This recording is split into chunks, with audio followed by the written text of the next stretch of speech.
This is Teri Christoph, co-founder of Smart Girl Politics, broadcasting from Right Online, and thrilled to have as our next guest Congresswoman Michele Bachmann, who represents the 6th Congressional District in the great state of Minnesota. And I'm so thrilled to finally meet you and have you here, so thank you. Teri, thank you. It's an honor to be on Smart Girl Politics. Oh, well, you know, I got to say the number one question probably from our members for you would have to be, what does it feel like to be the number one, number two, it depends on the day, most hated woman, but from the left, the most hated conservative woman? How does that feel? Well, it's not something that I relish. Let me tell you, it's not something that I enjoy, but I think it comes with the territory because, a member of Congress can go to D.C. and have various functions, but I'll tell you, in the last 18 months since President Obama has come on board, and really since Speaker Pelosi took over the gavel with the 2006 election, if constitutional conservatives can't figure this out, how to fight against this type of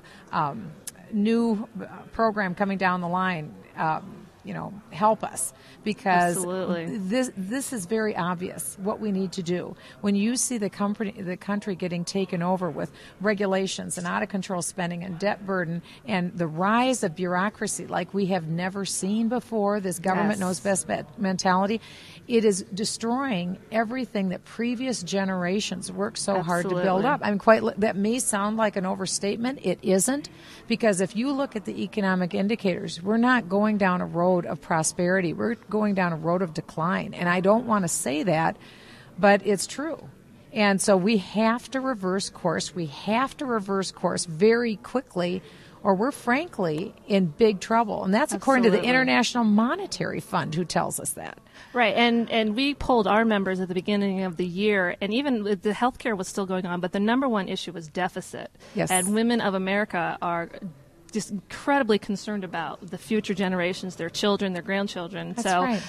that women are coming out to speak. So the two things I really wanted to talk to you about were the year of the conservative woman. Yes. I think it's kind of the dawning of the era of the conservative woman, and the Tea Party caucus. So I think either that's one. true. Start with either one. But I think that's true. I think it is the dawning of an era of conservative women. I mean, and I hate to see it limited to one, this is the year, and the next year we're going to go back to normal. No, I mean, I want it to more and more and more. No, I think you're right, and I think that's part of the reason why Speaker Pelosi and the left are so apoplectic now about Sarah Palin and conservative women, myself, Nikki Haley, different women, Sharon Engel, who are coming to the fore, because for so many years, Speaker Pelosi and the far left have tried to say that they're the spokeswoman for women. Yes. Well, they aren't. Because what we're finding is that women are very independent, they're capable, they're competent, they're intelligent, they can think for themselves. And as they look at Speaker Pelosi's policies, all they see is disaster awaiting their family, their employer, their kids, and they don't want that. My husband and I will be married 32 years this year. We have 5 biological children. Our oldest just graduated from medical school, and he's a physician now in the state of Connecticut.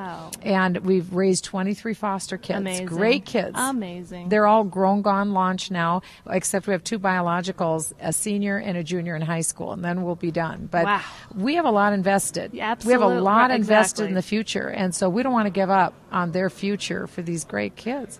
Well, and women, conservative women in particular, are speaking up more than ever.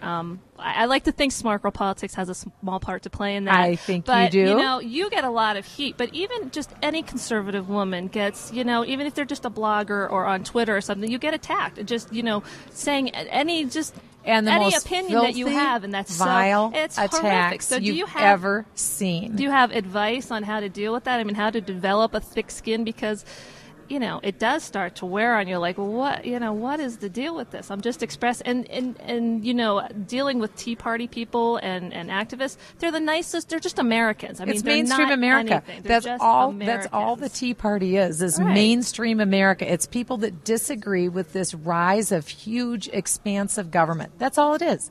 People who disagree with that. So people who disagree with the Obama agenda, are basically the Tea Party. That's who they are. And so we started a Tea Party caucus. caucus? Yes, I want to learn more about that. It was a week ago yesterday that I filed the paperwork. It was the Tea Party caucus was approved Monday. We announced our first meeting Tuesday. We held our first meeting on Wednesday.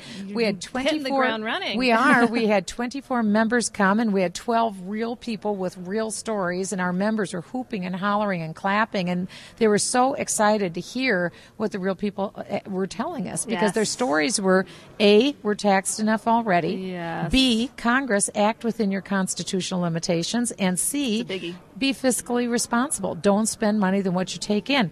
That's it. That's what the Tea Party stands for. Sounds pretty mainstream to me. And so the purpose of our caucus is not to be the mouthpiece of the Tea Party movement. We're to be the earpiece. We're there to listen, because people have told us no one's listening to us in Congress. Well, we members, 24 of us, sat in chairs, and we had the real Americans sit where the Congress members usually sit. And they spoke to us. And so we're not here to co-opt the Tea Party, run it from D.C. I'm not the head of the Tea Party. No member of Congress is. Well, nobody is. Nobody is. Right. We're not vouching for the Tea Party. We're not taking sides. All we're doing is listening, because we believe that they have been viciously smeared and attacked.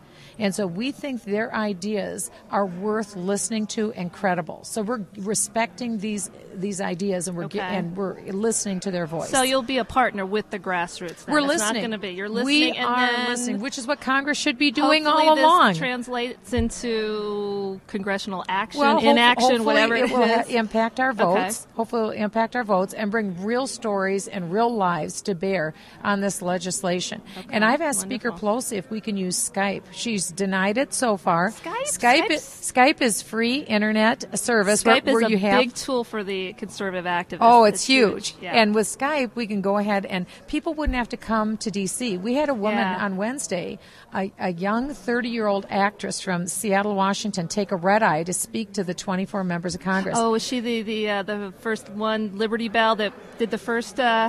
I don't know. She probably but she was. is, yeah. I just loved her. Yeah. She had a barbed wire tattoo on her arm, She's and she had tattoos. What you would think of. Not what you would think of, but she was just the most dynamic woman, and essentially said to us, "Stop taking away my future from me. You're spending all this money, committing me to debt. Stop taking away my future." She was so articulate, and it's women like that, and other men, and people from various ethnic backgrounds who came to speak to us, and it was so refreshing. And we would like to open this up to people all over the country through Skype, so people don't have to leave the comfort of their home or their community. They could just speak to us over the internet about how legislation is impacting them under the umbrella of under the Constitution. We're taxed enough already, and exercise fiscal restraint. In other words, do what I have to do in my own life, not spend more than what I take in.